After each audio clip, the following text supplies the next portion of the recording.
All right, what's up, guys?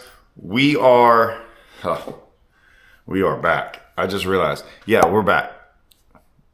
I look like this. I don't know. I practiced for a couple days. No, did I just practice for one day on Ray Roberts?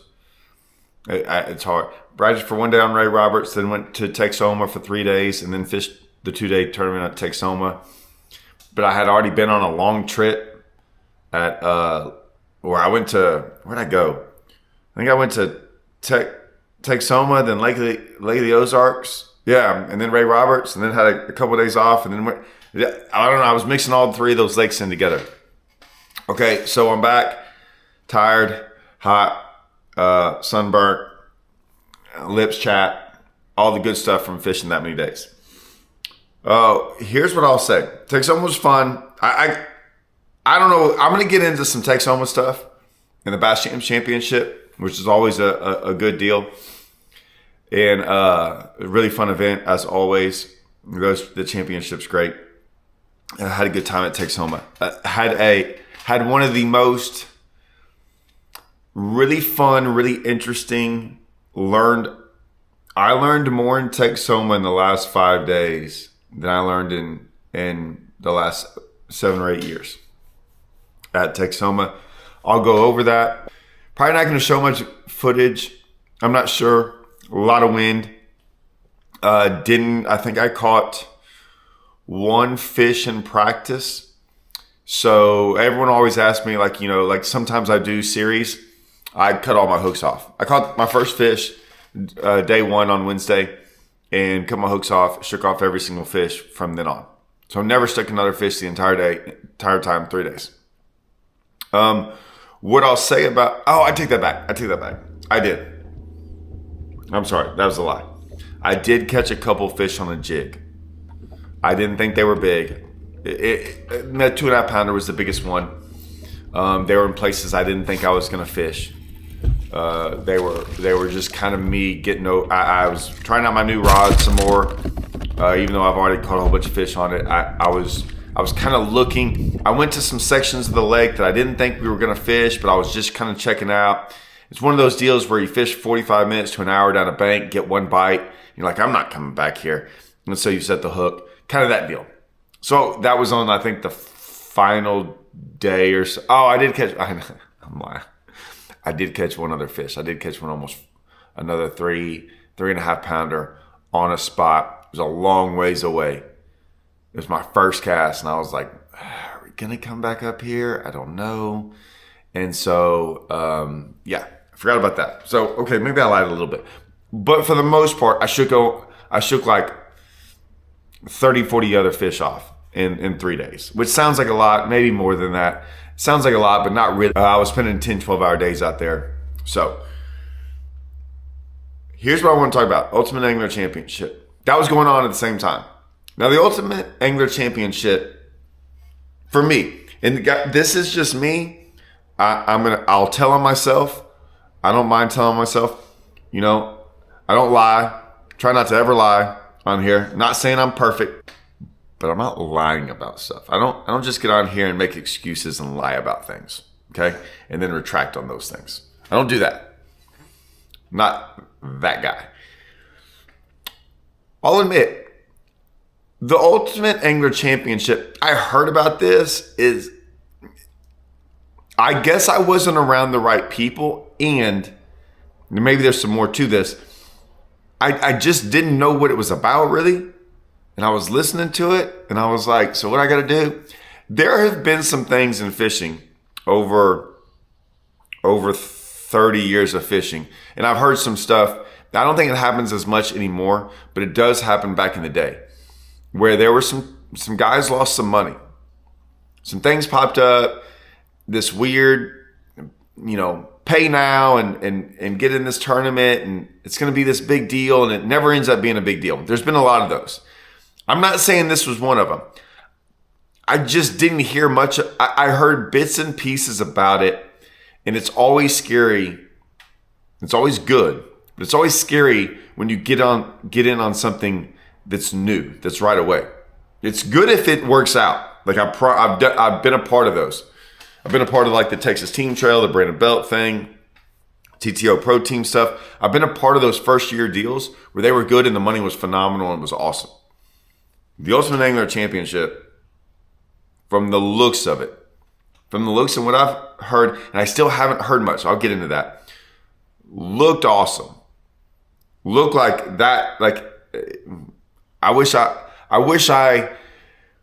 would have known more about it. I wish I would have paid attention to it more. I wish I would have researched more about it. And at the time I was going, I will say the Toyotas in our division, the Toyotas, which is what I was fishing at the time, they start really early. A lot of the guys that I know that got in it kind of got into it later. I don't know if I would have qualified or not. I did pretty good in the first couple. But I mean, we had our first Toyota. We had one in like February and then March. I mean, so it was already going on. And so maybe some guys got in it. I'm not sure. Would I have qualified? I think I finished 12th and 4th. I don't know. I could have. It looks like they came through with every promise. Gunnersville showed out. The last time, I've only been there twice. Last time I was there the Toyota Championship was about the same time of year. I was leading day one. Ended up, I don't know what play. I was in second after day two. I can't remember. I fell on day three. I didn't do good on day three. That was, I think, back when it was the top 10. So I think I finished 7th or 8th or something like that. I remember that event. That event was, we did an article even with MLF where Jody White called me up because I was looking around at the weigh-in and I was going, man, I'm old. Now, I didn't feel old. I don't even know. Sometimes I look old. I probably look old now. But I was looking around and I was going, I've made a couple of these top 10s in my lifetime. I've almost always, I wouldn't say I'm the youngest guy, but I've always been somewhere in the middle to the youngest guy. And when I was the youngest guy, everyone was like over 35. Like I'd be the youngest guy and everyone would be over 35. This one I'm sitting here going, is there anyone here even hardly in their 30s? And I was going, wow, that was what, 3 years ago, something like that. It was right when scope started like really taking off. And it didn't dawn on me yet and I didn't know all those guys were scoping. It kind of came out later and I was going, oh, this is a thing. And then the next championship, they were like all scoping. And then the one after that, scoping. Because I think I had made the championship the year before on Pickwick. And I don't think anyone scoped. It was all, I think everyone was just fishing. So this, I didn't scope a single fish in that event. So I was still looking at Gunnersville going, I know how to catch them without scope. Or I did at least then. Who knows? Things might have changed. I did talk to a buddy, one guy who fished it, and I think he kind of caught them like I did. So I don't know. I haven't got to hear the whole story yet. But it looked like a good deal. This is part of the problem. I did see where Slick Johnson said they're going to have it again. I heard they're going to have it again, and I'm definitely going to be involved in that or try to get into it next year, try to qualify. I don't know. I got to look exactly how to qualify, but I'm going to pay attention to that. We all paid attention. We were all watching that stuff. The guys, I mean, there's a group of us all at Texoma, and so we didn't. I'm lost. I don't know. I don't think there's any footage of the event, fishing footage. I don't know if there has to be. I could find the results fairly easy on Fishing Chaos, like that stuff. I was trying. I know how much they paid out. I know how much First got. A guy from close to us, I know, Cody Ross, came in 4th, and someone said he made like 70 grand. So I know there were some guys. I know they paid a lot. I hadn't talked to Livesey. I don't really know what everyone made. A lot of what they did was on their own personal social media. So that was one of those things where I talk about that, like, when I look at something and the exposure's not giant, I start to get nervous about like, what's that gonna, like, is this all gonna go well? Bassmaster, MLF, NPFL now, they've done a great job of really promoting that stuff. So it feels more professional. I'm not dogging any of this. I'm not dogging Ultimate. I'm saying this is me personally. I didn't see all that, so it gave me some reservations. Not when they go pay out what they did. When someone said they paid out $1 million to the top 10. See, I get on here all the time and talk about tournaments, right? And I get on young people sometimes, young fishermen and guys that when they talk about stuff, they don't understand how good I think it could be, how good I think it should be, and about tournaments that like this thing was awesome. So I'm giving that tournament its major props that they paid out that much money. Can they only do that once a year? Who cares? That's one tournament a year that they're going to do that. Maybe people follow suit. We've always, me and my buddy Russell, my fishing partner, we've always talked about this, that like, that was like when we talked about like the having a high stakes, high dollar team event. That even if we could get it done one time and people could see that it could be successful, that it did work, that people did want to show up, that even if it failed, maybe someone else would pick it up. And it has, to a degree, been picked up a couple times in Texas. I know they're trying to do one all over the state, the country.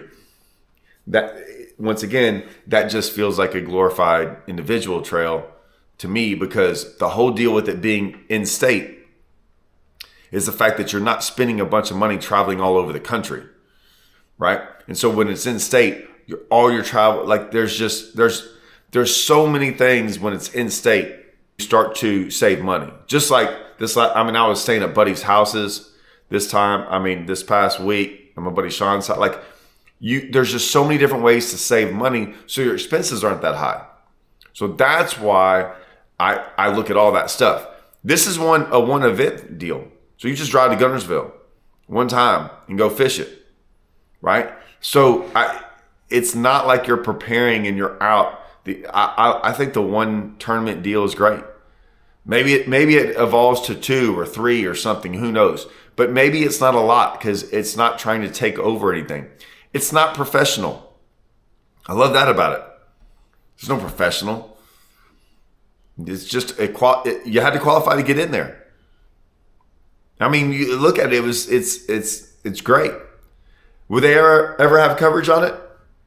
I'll be honest with you. I could care less if they do, and here's why. For me personally, I'd rather them pay out than have all this coverage. I've gone into a whole bunch of stuff about coverage and what needs to happen about coverage. But if you're gonna have coverage, have great coverage. If you're not, have zero coverage.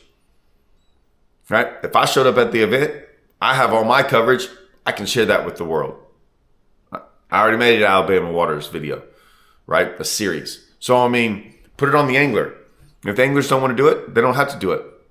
If they don't want to work like that, that's fine.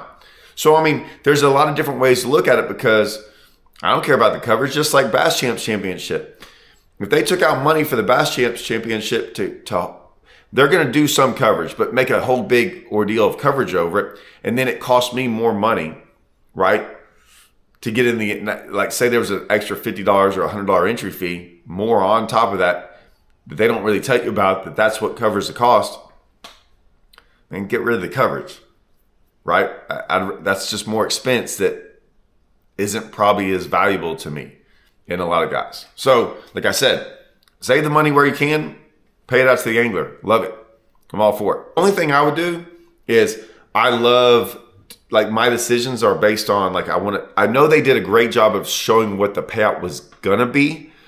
I'm kind of curious as to some of the, like, I looked for a little bit. I wanted to see, like, the name, like Fishing Chaos. I want to see the name, all 3 days, like what they weighed in every single day separately, and then the payout. That's all I'd like to see. It's simple. Fishing Chaos usually has a great website of doing all this stuff. Just a little suggestion to them. Just do it to where I can see every single day, like how they fared, and then the payout at the end. I don't know if they care about what I think, but I don't think anyone would be upset with that. 2, I did hear a lot of people get on here and couldn't wait to talk about the no scope and who won. Tucker Smith. I don't know Tucker Smith. I never met him, never talked to him. I don't know much about his background. There's a lot of these guys I don't know much about their background if you're young. Like it's hard to keep up for me personally. I'm just not. It's not that I'm not a fan. It's just I don't watch any of the college stuff. So if you were good in college and you won the championship or was like, I wouldn't know. That's just me. And I'm not saying that was him. I have no clue. I don't know where he's from. A lot of people couldn't wait to go see. He shut up all the haters with the scope thing. I've been saying this forever. That doesn't change what I think. Not about him. Because like I said, when I make these videos, I have my own people in mind that I'm thinking about. Okay? It has nothing to do with professionals. Look, I can think of elite guys, BPT guys, NPFL guys, Toyota guys, Bassmaster Open guys, team stuff guys around the house. Like when I say this stuff, I'm thinking of so many people. And some people are never included in that. Some people are. I'm never going to call people out like that. But I know it's a thing. I saw guys never be able to catch them. And all of a sudden scope came out. And that's all they do is scope. And they can catch them now. And I still don't think they can catch a fish without it. I think there are some guys that can absolutely do both. There are some guys that were phenomenal fishing way before scope ever came out and turned into great scopers. And they can do both. Okay? I think that's the thing. And then I think there's some guys that they say they can scope, but yet they don't do that well when scoping events come out. We had a lot of those guys that would always talk about like, man, that guy can sight fish. And then sight fish tournaments would happen. And they'd never be around. So I was always like skeptical about that, right? I have no idea about Tucker Smith's history. I know he can probably scope. He can probably fish. He obviously can fish. I've always said, if those guys got in more events like this, like Tucker Smith can go now, and he might not care. I think they all care a little bit. I care. He can go like, so what's up now? There's nothing better than that. I've always said if those guys could shut up all the haters if they had just went and fished in PFL. If some of them would have fished in PFL, they'd have been like, now what? I'm just telling you that it was. I only say this because I choose tournaments sometimes based on that fact, or I fish certain ways based on that. I actually put out videos of certain tournaments based on that fact. Just like, well, now what? Right? So there's nothing wrong with that. There's nothing wrong with him. Like, good for him. Now, no one will ever sit there and say, oh, he can just scope. I never said that. I have no idea. But apparently a lot of people were like, couldn't wait to come to his defense on that. And I'm like, yeah, that's great. That's what I've been saying all along. Is that like, man, go show people that. Now on the flip side, I looked down the leaderboard. Leaderboard was super interesting to me. And I did a podcast with Dave Mercer the other day. And me and Dave talked about the scope thing and what I thought the leaderboard and the angler of the year will look like and how different it will be next year. I'm going to stand by that. I will come on here and tell you if I think I was wrong. Like, I will get on here and be like, see, now I will say, you can't judge that based off of one tournament. In my opinion, what Tucker Smith did, you 100%, 1,000% can sit there and say, off of one tournament, he can fish without live scope. That you can say. Now you can't, though, have a mediocre tournament or a bad tournament and say, oh, there you go. I don't believe that. I don't believe that. And the reason is because, well, there's a small chance you could win it. I don't know. It's really hard to win a 3-day tournament without knowing really how to fish. It's happened a little bit. And that people are gonna like. I've seen some guys that have like never gotten a check in like 10 years, and then like almost won a tournament. I'm thinking of them right now, of a couple. It's happened. It can happen. I'm thinking more and more. I know of at least 3 right now at the top of my head that might not have, for 10 years, ever gotten a check and then almost won a tournament. It can happen. But it's very rare. And I don't think Tucker Smith's that guy by any means. And he didn't almost win. He did win. What I'll say is I still saw some guys in there that didn't do great. And I also saw some guys that can absolutely fish didn't do great either. So, like I said, it was still interesting to me. It was pretty interesting to me. The results. I'm telling you, I'm interested at the results. We got to see it a little bit in MLF. Definitely got to see it in PFL, but we didn't get to see most of the anglers. We're going to see a lot of it in Bassmaster this year and in the Opens. But when I talked to Dave, I was like, hey, look, man, it's crazy too because we've had Angler of the Years in Bassmasters and do horrible the next year. Get Angler of the Year and then not do good the next year. So even a 1 year, whatever, hiccup, I still think it's going to regulate its out. Now, I'm going to do another video on Texoma, and then I'm going to talk a little bit about live scope. And I know this is all over the place, but this is all what was happened in the past couple of days because I've been fishing and I've had, there's been a lot going on. So this video is over a whole bunch of stuff, but I will say this. I had a little bit of an epiphany about live scope. I have them all the time. I have one about once a month. Like some things changed in the way I think about it. And I will say this. I'll admit when I was wrong. I've said that I don't think guys can get that much better. Like 20 years ago, I think everyone's like, oh, there's more YouTube videos and all this stuff. And I'm like, being on the water and learning stuff, you can watch stuff on YouTube and certain things, and you can find spots and things, and I get all that. But for the most part, I don't know. I don't know if a lot of YouTube stuff isn't actual on the lake stuff at actual tournaments. A lot of it's tip stuff, tips and tricks and ponds and like things that I think are irrelevant to fishing, like this kind of fishing. What I saw today was one of the few times, not one of the few times, but it was 100%. Having live scoped showed us where to be in the tournament. It made us pick our place, not based off of bites, but based off of what we could see on scope. And then realizing throughout the event that although we caught some on scope and some we didn't, we talked about it. We said, could we have fished this tournament without scope? And we could have. Would we have caught as much? I don't know. I don't know. Like I said, I've got the footage because, like I said, our biggest one on day 1 didn't come off scope. Our second biggest one on day 2 didn't come off scope. And we used scope, but it was so differently. Like in practice, it was very fish related. This was very area related to where, we had our miscues here and there on day 1, almost none on day 2. But man, there's a lot to it. I'm gonna take a giant deep dive in my private channel on this topic. Giant. I'm gonna explain the entire deal.